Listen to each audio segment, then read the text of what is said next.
they and I say. kind of feel bad because I always repeat, like I don't really do forums. Then you show me stuff and like it makes me feel like I should be on it, but I can't juggle too many things, man. Dude, I am so torn about forums right now. Like this will be fun because I haven't seen any of these at all. But I'm with you. I think a lot of forums I just can't even take. But if I'm invoked or the conversation is interesting, that's something else. But I can't just. I don't know how many times I don't feel the need to answer. You're like the Reef World's moral genie. That's another title. The moral genie. But the Reef World's moral genie. You just rub the lamp and then Richard shows up. He's like, Richard, is this a good way to be or not? Like, yes. The lamp says no. Yes. You know what I don't want to do? I don't want to argue about why putting a magic thing in a bottle to take care of cyano is a good or a bad idea. That's what I don't want to do. And so much of forums is exactly that. And I just like hashing over stupid crap that we kind of know already. Soul sucking. You know, but there's a need for that. And I did that for a long time, since like 92 or something like that. I was doing stuff. Yeah, I mean, you remember being in a retail location, like you answer the same thing over and over again. Without being corny, I kind of learned to like it because I liked when, not everyone that walked up to me and like, oh, I'd like a saltwater aquarium. Can you teach me about it? You know, boom, all of a sudden we start this relationship. You come into my store and we're always talking about it. But not everyone that I ever talked to, some people just have different wavelengths and not everyone got it. But when I helped someone and they were like intensely like absorbing what I was putting down, man, I loved that. Well, I agree. And I do think there's a fundamental difference between it being your job at a store and being a member of a reef forum. For sure. Matt Wandell, when he was on and all the time says, reef forums, he doesn't really care for them because it's a job. You're doing work for other people for free. Yeah, it's true. And so that's got some truth to it, especially if it becomes like work. So I'm trying to make those forms now. I'm trying to love that part of the hobby again. So I'm putting my toes in, but I don't want to fight with anybody online anymore about, whatever. If they come, if somebody the other day said, well, if 5 people, I got 5 people telling me one thing and then you're telling me something different. I'm like, well, you should just do what the 5 people tell you. The part that was interesting in I would say more the very early 2000s versus the 90s when I started, but the 2000s. But so, someone would come in and you start advising them and you would start giving them advice, in a store. And then they're like, oh, well, I saw this on a forum. It just feels weird and you can't be unprofessional, but it's like fucking pick a lane. I mean, not really, because you should get information from anywhere that you can get it. But to be honest, like it's how I live my life too. It's not all the information. You have to learn what sort of filter to build to filter that information. It's not, that everything that everyone tells you on a forum and in this store and that store, and then this guy's uncle told you how to keep a reef and just all of it's valid. Yeah. But, and that's why I always like, show me your work. Show me your, what's your work. Let me see what's your reef tank. Yeah. And I hate to boil it down to that, but Jesus Christ, you're sitting here, give me advice and your stuff looks like turds in a bowl. Like I can disregard all of it. Or I wrote an article about this, about communication on forums. We'll link it down. I haven't read it in a while. It'd be interesting to see if it still holds up. But exactly that. It's like, why do you trust this person? Why do you not trust that person? Are you trusting people who are telling you what you want to hear? And, and how to write your question so you can get answered in a way that's helpful to you. For sure. This gets weird because this gets into the messiness of humanity. Oh, sure. So whatever people's vibes and characters and all that are, you get some weirdos now and then. I am so interested in that part of the hobby right now, more than, what kind of rock should I put in my tank? I'm way more interested in the people involved in the hobby. I'm just fascinated by them and how it works. And I love it. So that's why I'm dipping my feet back into the forums to kind of see what's going on. Yeah. It's interesting. So I mean, you and I have been doing this so long. It is weird because like different generations of people kind of come up. I used to be, I mean, I don't think there's like a general age, but generally I used to be like the kid at the store talking to people and they're like, wow, you know what you're talking about. Now I'm kind of becoming a little bit of the older man. I'm usually older than my clients now. Yeah. You know? And you're going, I don't think you should do that. And remember when you were the kid, you were like, that guy's just grumpy and old. Yeah. And it was broken and yeah. It's like, how do you run the line between those two things? Right. Because yeah, I don't want to tell anybody what to do, but at the same time, it's like, oh, you're doing that thing that we tried 10 years ago that doesn't work. Have fun. Man, I get that all the time because especially when you're a salesman and what you're trying to do is, you know, eventually send these people out the door with something that will work for them. But so when someone brings up a method, oh yeah, so I looked online and I was going to do this deep sand bed method and this and that, and you're listening to it, and it kind of deflates you a little bit because like all of a sudden I had to assume the role, like I'm popping your balloon of all this shit that you thought was going to work. And I'm about to shit all over it, but I need to do it professionally and politely in a way that doesn't deflate you because I'm like, dude, don't do that. You know what I'm scared might make a comeback? Plenums. Oh my God. Yeah. When I was the 4,000 gallon reefs at the zoo, they had Jobert plenums in them, which that was the original guy, the aquarium of the Monaco. Monaco. Jobert, Jean Jobert, Dr. Jean Jobert. Jean Valjean Jobert. So yeah, let's just butcher the hell out of his name. No, I was doing a Les Miserables reference. Oh, okay. No, the weird thing is, I will say one thing for the forums is it kind of, I think to a certain degree, it brings you on the cutting edge of what people are talking about. Yeah, but it also keeps you in the dumpster of what people are talking about. True. And that's what you were talking about. How do you know what's trash and what's the cutting edge? Right? Yeah.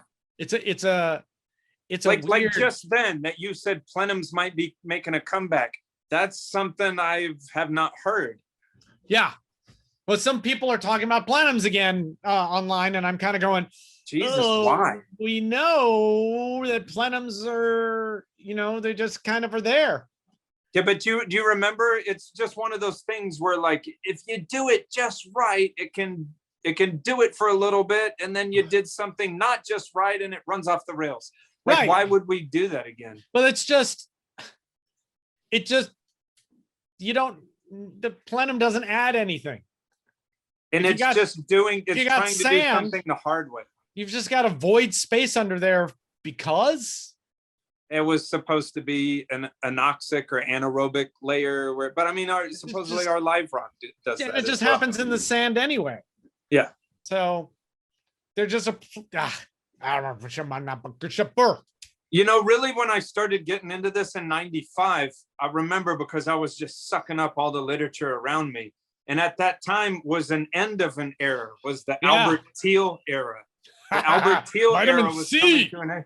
Yeah. But I remember basically what it was overly complicated. Exactly. And the new era that was coming in was the Julian Sprung, the Delbeek book. Yeah. And the Svein Fawcett, Alf Jacob Nielsen, those two books. Yeah. And they were kind of knocking down that shit got overly complicated with Thiel stuff. And was kind of back to basics again, almost like flirting with that. What's that, Lee Ching-ing? Remember that guy? Yeah. Singapore. There was like a very simple method, and it was just kind of simplifying. Because I mean, after all that Thiel stuff, like how much more complicated can you get? I signed up for his webpage. Are you serious? And I never got anything. They just took my money, and that was the end of that. Really? I never got access to it. No one ever would return my emails. They just took my money. I got an interesting thing to say about the different, the older people and newer people and how that moves. I used to be really like people when I was writing articles a lot. They were like, write me a write me an article about herbivores. I was like, there's 500 articles about herbivores. You don't need another article about herbivores. I'm kind of wrong about that. Every kind of so often, somebody needs to redigest the information and say it with a new voice. Yeah.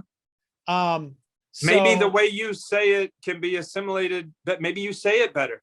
You know, might I say that I kind of feel like even with Julian Sprung Dilbeek book, it's not like they made up a lot of that content. It was just kind of rehashing it.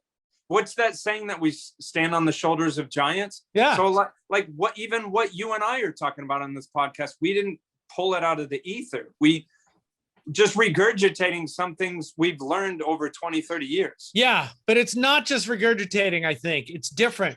You Evolving. and I attack this in the same kind of way, which was there's information about this I can read. Give me everything.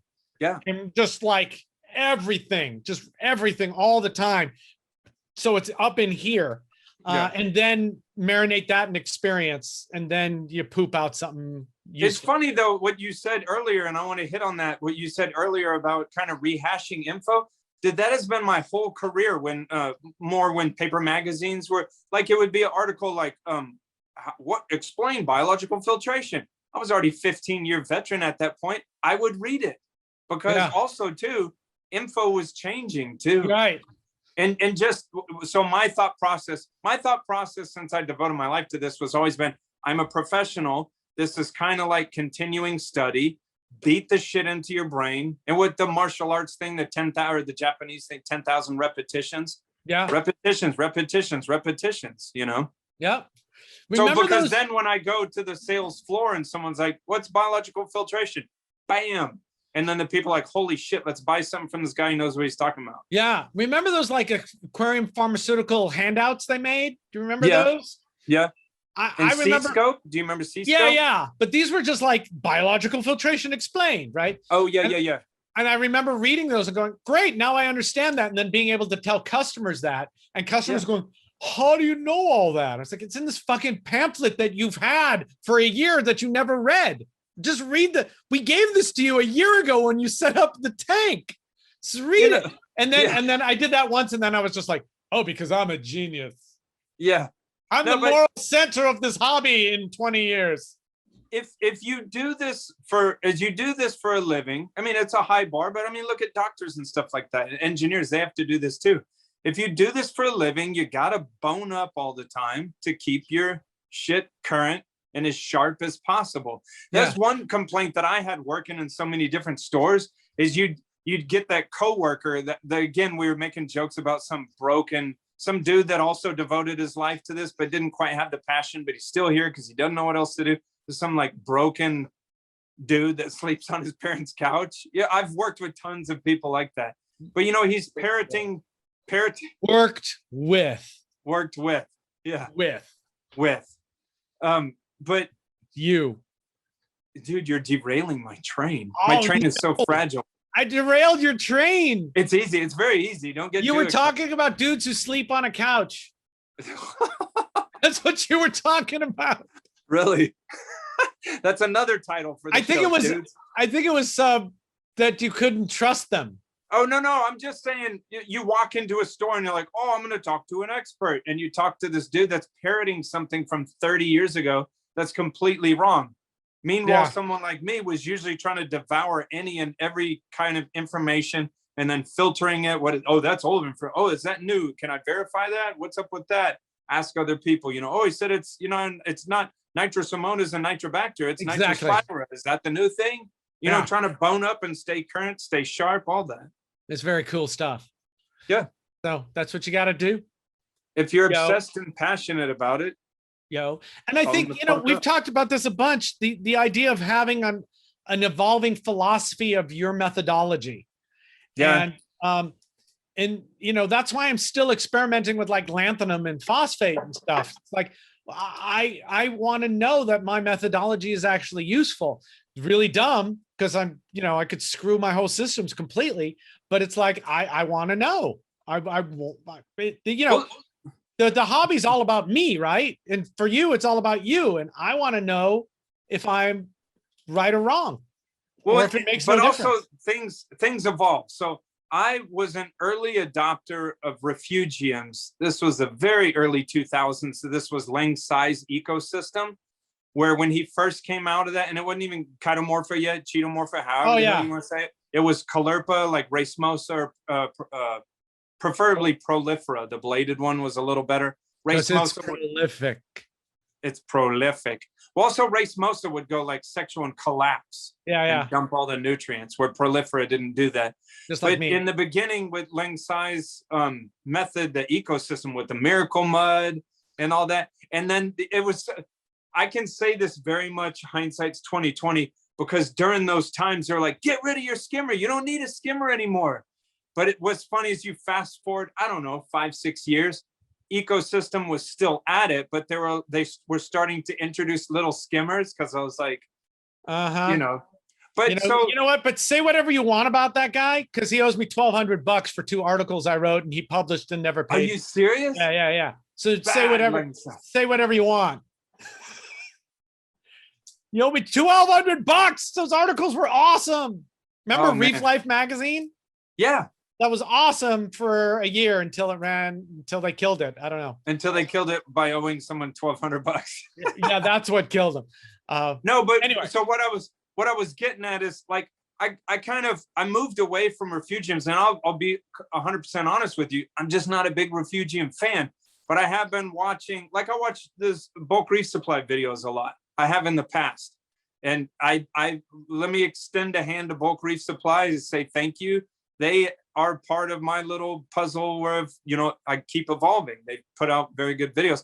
But anyways, they made videos about the Kessel light with the red and the blue and the photosynthesis A and B, the chlorophyll A and B and all that. And I do see to where I used to think that refugiums were a big waste of space, and that they have evolved and they are more effective. And that with the new, like, because we used to, remember back in the days, we used to put bullshit lights above. Well, it depends on what you want. Refugiums to me has always been like, what is it for? I mean, that's almost always my first question. So is your refugium an actual refugium, right? That was the original idea, was that it was a refuge for life that would eventually make it into the main tank, right? And then it became an algae farm.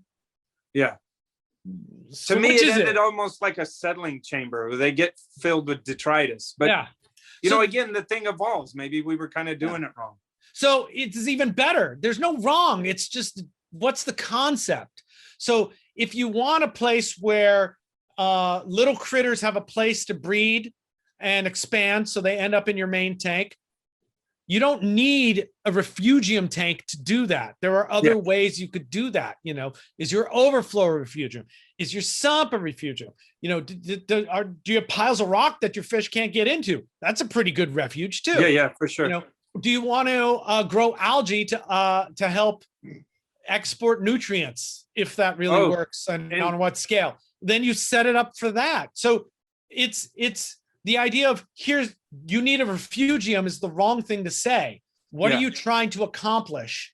And then you can figure out what's the piece of kit that you can build or make or buy that will help you accomplish that. Does that make sense? It does. I would think generally people, I would think the whole concept of refugiums is mostly uptake of nitrate and phosphate.